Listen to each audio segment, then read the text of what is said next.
Pixel, nous sommes spécialistes de traitement numérique de géométrie. Historiquement, nous nous intéressions à tout ce qui est la synthèse d'images, pensez aux films d'animation, les jeux vidéo et des choses comme ça. Et dernièrement, nous nous intéressons au traitement de géométrie pour tout ce qui est la physique computationnelle. Récemment, nous avons trouvé un algorithme qui permet de calculer des déformations inversibles des objets géométriques. Nous sommes les premiers à apporter des garanties et avoir une solution du problème dans sa version la plus générique possible.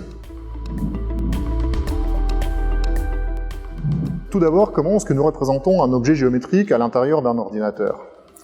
Pensez à un objet autour duquel vous mettez par exemple un filet. Et donc du coup, chacune des mailles de ce filet, elle est responsable de représentation d'un bout de votre objet, et en modifiant la position des nœuds de ce filet-là, vous pouvez déformer votre objet. Typiquement, si vous voulez calculer une carte de la Terre, vous prenez un filet sur une boule, et après vous calculez une déformation qui aplatit le filet.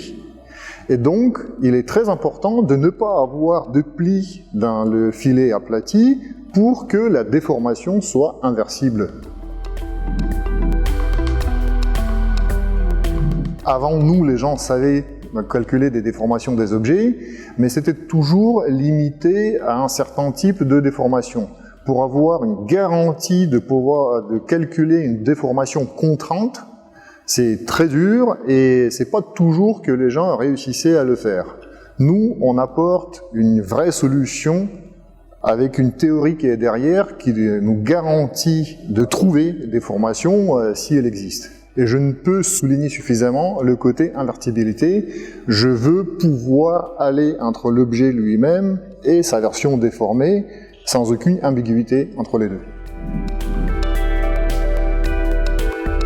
Nous sommes très contents que l'approche que nous proposons soit déjà reconnue par la communauté des chercheurs. Nous avons fait plusieurs exposés là-dessus et notre article a été accepté pour la conférence phare du domaine SIGGRAPH 2021.